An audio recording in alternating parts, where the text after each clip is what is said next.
नमस्कार। आज का टॉपिक है कंडीशनल प्रोबेबिलिटी। और कंडीशनल प्रोबेबिलिटी के स्टार्टिंग हम एनसीईआरटी की बुक एग्जाम्पल नंबर 3 से कर रहे हैं। चैप्टर प्रोबेबिलिटी का ही है। There are 10 cards 1 to 10। 10 cards हैं, मिक्सड किए गए हैं। एट रैंडम 1 कार्ड आपने ड्रॉन किया।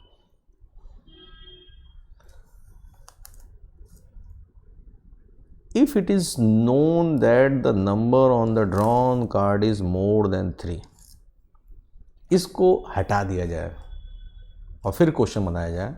10 cards number 1 to 10 are placed in a box, mixed up thoroughly, and then 1 card is drawn randomly. What is the probability that it is even number? तो sample space तो 1 से लेके 10 तक हो गया आपका,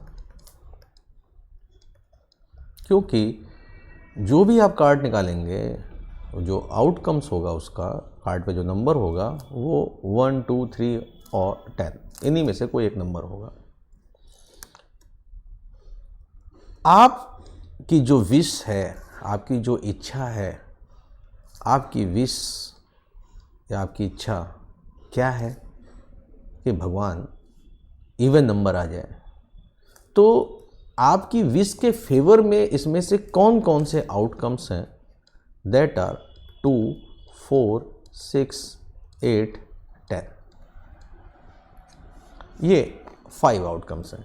जो प्रोबेबिलिटी का बेसिक फार्मूला है कि फेवरेबल आउटकम्स, जो भी आपकी विश है, जो इवेंट है, उसके फेवर में कितने आउटकम्स हैं, और एक्टिविटी परफॉर्म करने पे ओवरऑल आउटकम्स कितने आते हैं। दैट इज ओवरऑल जो आउटकम्स आते हैं उनके कलेक्शन को सैम्पल स्पेस बोलते हैं। आपकी विश के अकॉर्डिंग या इवेंट के फेवर के अकॉर्डिंग जो आउटकम्स आते हैं, दैट इज फेवरेबल आउटकम्स।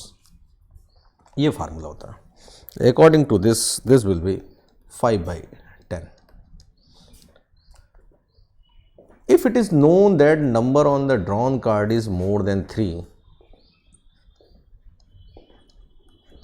ये जो गिवन इंफॉर्मेशन है इसको भी एज ए इवेंट आप सपोज कर लें, तो number on the drawn card is more than 3, this will be 4, 5, 6, 7, 8, 9, 10।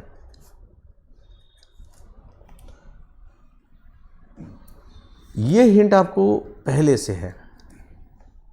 इस प्रॉब्लम को सॉल्व करने के लिए आपके एग्जाम्पल लेते हैं कि जैसे 12th A में टोटल 45 स्टूडेंट्स हैं, 39 बॉयज़ एंड 6 गर्ल। अगर क्वेश्चन ये हो कि आउट ऑफ 45 पूरी क्लास में से किसी एक को मॉनिटर सेलेक्ट करना है, तो किसी भी एक स्टूडेंट के मॉनिटर बनने की प्रोबेबिलिटी क्या होगी? दैट विल बी 1/45,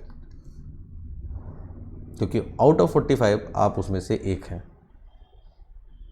अगर आपको कहीं से ये इन्फॉर्मेशन मिल जाए कि टीचर्स ये डिसाइड कर चुके हैं कि क्लास का मॉनिटर बॉयज़ को बनाना है, और फिर मैं किसी बॉयज़ से ये क्वेश्चन करूं कि बताइए आपके मॉनिटर बनने की प्रोबेबिलिटी क्या है, तो that time this will B 1/39।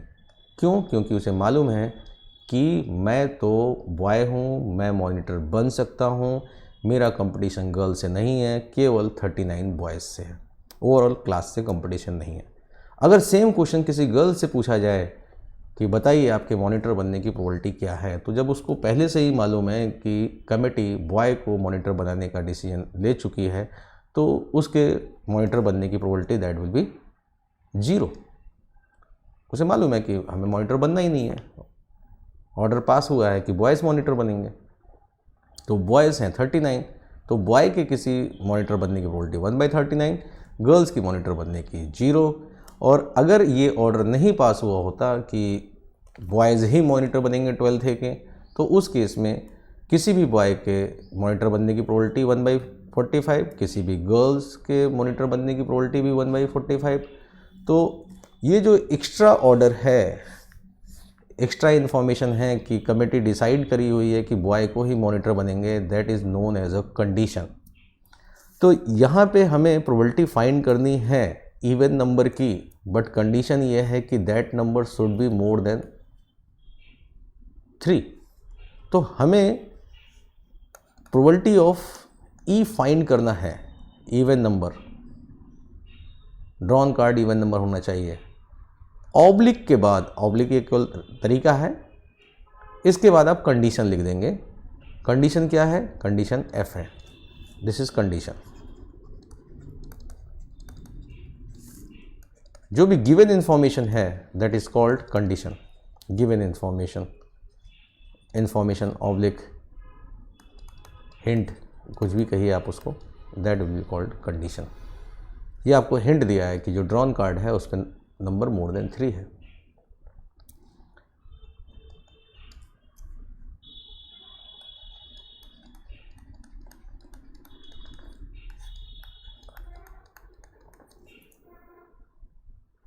अगर आपको कंडीशन अटैच है देन इवेंट ई की प्रोबेबिलिटी आपको फाइंड करना है, तो आपको ये फार्मूला यूज़ करना है। लेकिन ये फार्मूला आया कहाँ से, कैसे आ गया?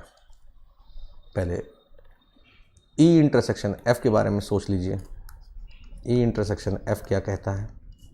ई इंटरसेक्शन एफ कहता है कि number should be even number and more than 3।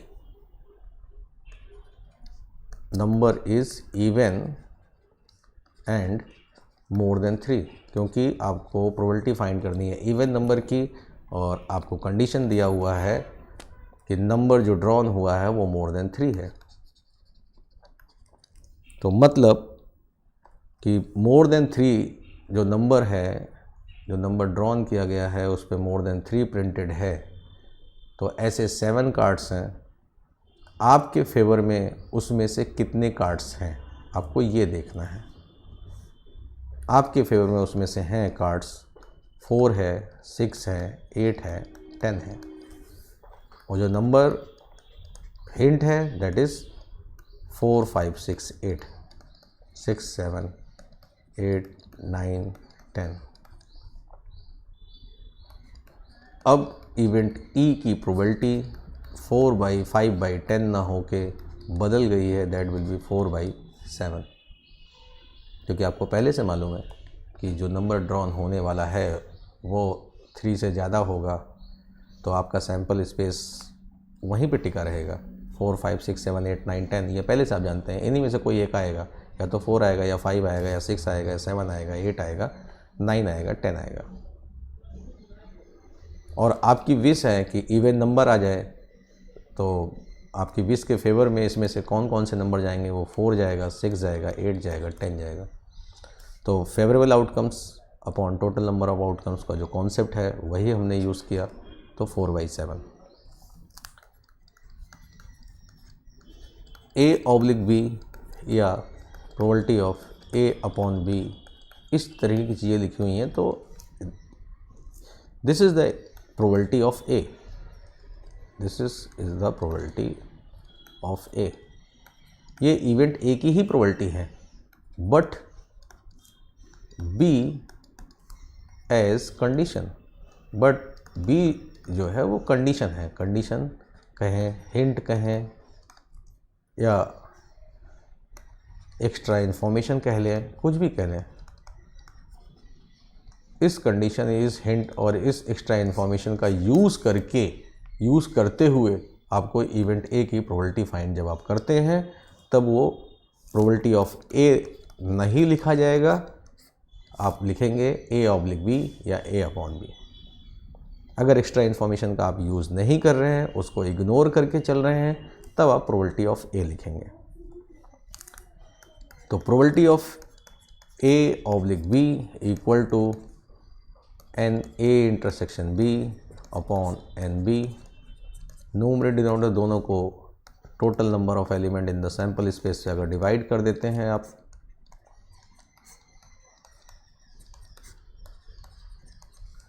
तो सेम यही फार्मूला चेंज होके इस तरीके से हो जाएगा।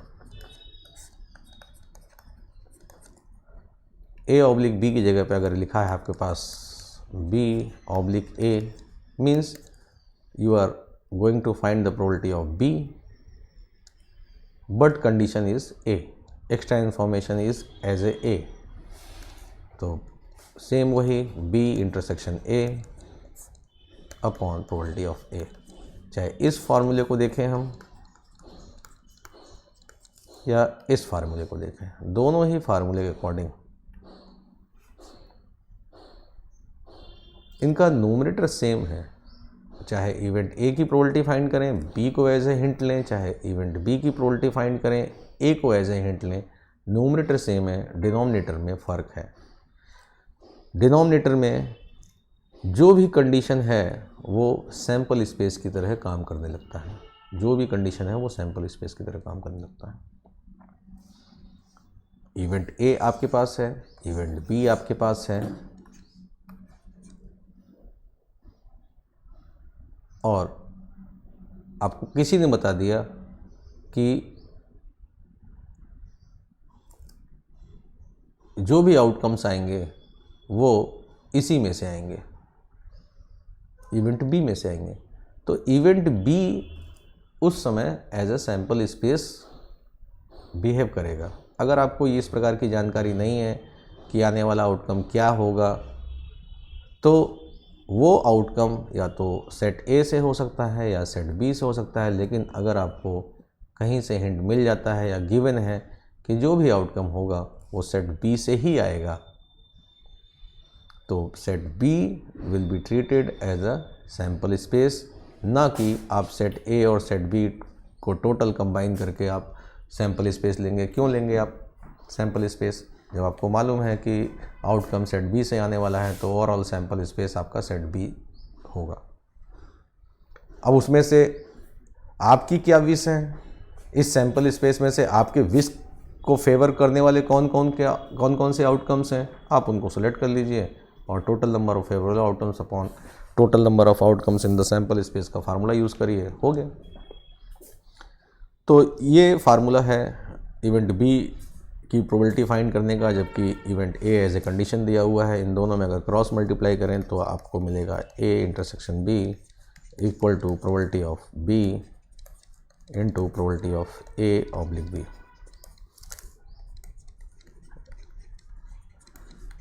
This is probability of A into probability of B oblique A.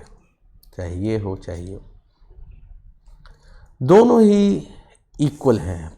A intersection B की प्रोबेबिलिटी आप फाइंड कर रहे हैं। ए इंटरसेक्शन बी मीन्स दोनों ही इवेंट होने हैं, दोनों इवेंट हैपेंड होने की प्रोबेबिलिटी आपको फाइंड करनी है। तो जब भी दो इवेंट आप हैपेंड होने की प्रोबेबिलिटी फाइंड करेंगे तो कोई एक इवेंट पहले परफॉर्म होगा और उसके बाद दूसरा इवेंट परफॉर्म होगा। तो जो इवेंट पहले परफॉर्म होगा उसके लिए तो एक्चुअल इन्वायरमेंट मिलेगा, लेकिन जो बाद वाला इवेंट परफॉर्म होगा उसके लिए इन्वायरमेंट चेंज भी हो सकता है और नहीं भी चेंज हो सकता है। एग्जाम्पल के तौर पे बोलें कि आपके पास 52 प्लेइंग कार्ड्स हैं, इसमें से 13 प्रकार के कार्ड्स होते हैं और 4 एस कार्ड्स होते हैं।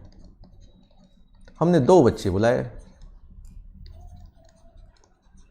पहले वाले को बुलाया, बोले कि एस कार्ड बताओ, तुम्हारे एस कार्ड ड्रॉ करने की प्रोबेबिलिटी क्या होगी? तो उसने देखा 4 है, 52 कार्ड है, तो उसने बोल दिया जो है, फर्स्ट वाले ने बोला कि 4/52 और कार्ड ड्रॉ करके लेके चला गया। सेकंड वाले को बुलाया, हमने कहा कि बताओ तुम्हारे एस ड्रॉ करने की प्रोबेबिलिटी क्या होगी? तो बोला 3/51। वाई? बिकॉज जब फर्स्ट वाला स्टूडेंट आया था उसमें उसके सामने 52 कार्ड में से 1 एस ड्रॉ करना था, आइदर दिस और दिस, इसमें से कोई 4 कार्ड ड्रॉ करेगा तो उसके फेवर में यही 4 कार्ड थे, 4/52 हो गया। चूँकि एक इक्का ये ड्रॉ कर चुका है फर्स्ट वाला स्टूडेंट, और सेकंड वाला स्टूडेंट जो है जब ड्रॉ करने की बारी आई तो ओवरऑल केवल 51 कार्ड्स थे उसके सामने, उसमें से 3 कार्ड एस के थे, तो इसलिए सेकंड स्टूडेंट एस ड्रॉ करेगा, इस बात की प्रोबेबिलिटी 3/51 होगा। तो फर्स्ट इवेंट हैपेंड होने की वजह से जिसका नंबर सेकंड स्टेज में आया, सेकंड टाइम पे आया, उसकी प्रोबेबिलिटी चेंज हो गई। कब चेंज नहीं होती? अगर फर्स्ट स्टूडेंट ने जो कार्ड ड्रॉ किया था उसके एस ड्रॉ करने की 4/52 थी, अगर फर्स्ट स्टूडेंट वो कार्ड वापस कर देता और फिर सेकंड स्टूडेंट जाता और फिर इक्का ड्रॉ करने की उसकी प्रोबेबिलिटी भी 4/52 होती, क्योंकि दोनों के लिए सैम्पल स्पेस सेम है, दोनों के लिए फेवरेबल आउटकम्स सेम हैं, तो इसलिए दोनों की प्रोबेबिलिटी भी सेम होगी। मतलब यहाँ पे इन्वायरमेंट चेंज नहीं हो रहा है, दोनों के लिए सेम इन्वायरमेंट है, और यहाँ पे दोनों के लिए अलग अलग इन्वायरमेंट है। सेकंड वाले पर फर्स्ट वाले की एक्टिविटी का इम्पैक्ट पड़ गया। तो ऐसे ही जब दो इवेंट हैपेंड होने की प्रोबेबिलिटी फाइंड करनी है तो पहले एक इवेंट होगा, उसकी प्रोबेबिलिटी लिखिए, एक्चुअल प्रोबेबिलिटी लिखिए, और फर्स्ट वाले का इम्पैक्ट दूसरे वाले पे पड़ रहा है उसको एज ए कंडीशन मेंशन करते हुए सेकंड इवेंट की प्रोबेबिलिटी भी मल्टीप्लाई कर दीजिए। मतलब सीधी सी बात है, दो इवेंट की प्रोबेबिलिटी, दो इवेंट एक साथ हैपेंड हो उसकी प्रोबेबिलिटी दोनों इवेंट की प्रोबेबिलिटी का प्रोडक्ट होता है।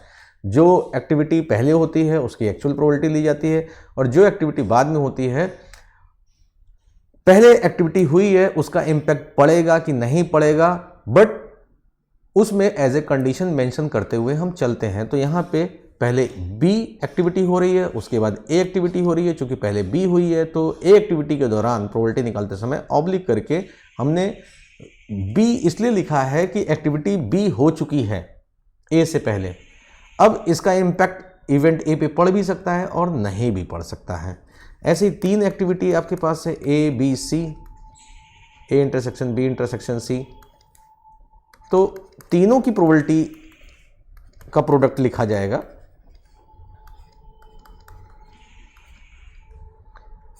जो सेकंड स्टेज पे होगा एक्टिविटी होगी तो उस पे ये मेंशन ए मेंशन इसलिए कर रहे हैं कि बी से पहले ए हो चुका है, इसलिए मेंशन कर रहे हैं।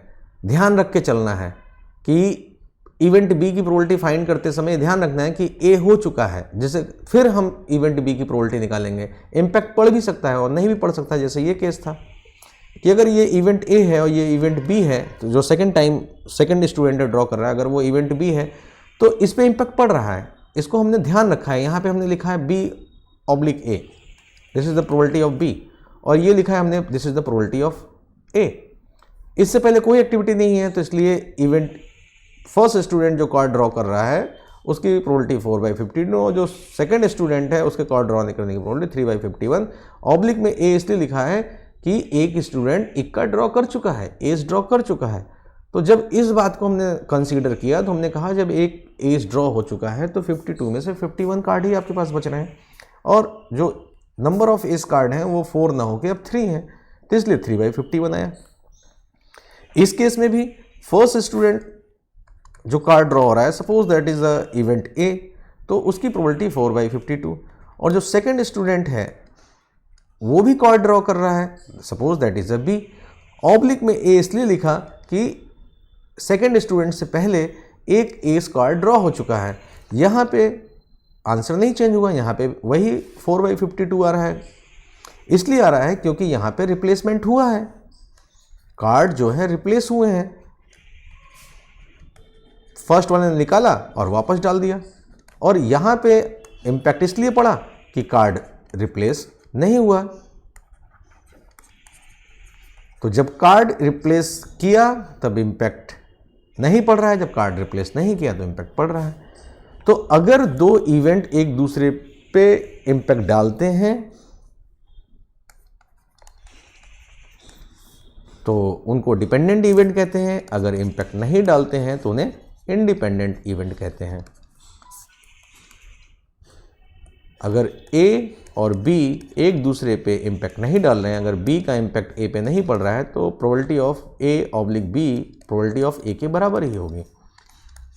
Probability of B/ condition A, अगर इवेंट ए का फर्क बी पे नहीं पड़ रहा है तो B/A की प्रोबेबिलिटी PB ही होगी।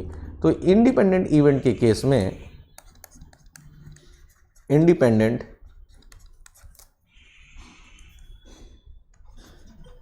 इवेंट के केस में दो इवेंट के हैपेंड होने की प्रोबेबिलिटी उन दोनों का मल्टीप्लाई बस कर देना है, उन दोनों का प्रोडक्ट कर देना है, ठीक है। क्योंकि यहाँ पे probability of A/B is equal to PA है, मतलब B का इम्पैक्ट A पे नहीं पड़ा, और B/A is also PB, means A का इम्पैक्ट बी पे नहीं पड़ा। तो this is two events simultaneously happen होने के लिए ये फार्मूला है। इंडिपेंडेंट केस में 3 इवेंट्स होंगे, तो तीनों की मल्टीप्लाई आप कर देंगे, probability of A into probability of B into probability of C. क्यों? क्योंकि यहाँ पे तीनों इवेंट एक दूसरे से इंडिपेंडेंट है। कोई भी इवेंट पहले हो या ना हो या हो, दूसरे इवेंट पे उस पर कोई फर्क नहीं पड़ रहा है। तो अगर A B C independent event हैं तो if A B C are independent events then not A not B and not C, मतलब जो इवेंट के कॉम्प्लीमेंट्री हैं वो भी इंडिपेंडेंट होंगे। अगर 3 लोग एक दूसरे से मतलब नहीं रखते हैं तो उन तीनों के जो दुश्मन हैं उनको भी आपस में क्या मतलब, आर आल्सो इंडिपेंडेंट। और जब ये इंडिपेंडेंट होते हैं तब ए ऑब्लिक के बाद कुछ भी लिखा हो उसका इम्पैक्ट नहीं पड़ रहा है, यही मतलब है। That will be probability of A. चूँकि सभी इंडिपेंडेंट है, ए बी सी इंडिपेंडेंट है तो ये भी आपस में इंडिपेंडेंट है। ऑल द 6 एक दूसरे से इंडिपेंडेंट हो गए। इसका इम्पैक्ट इस पे नहीं पड़ेगा, इसका इम्पैक्ट इस पे नहीं पड़ेगा।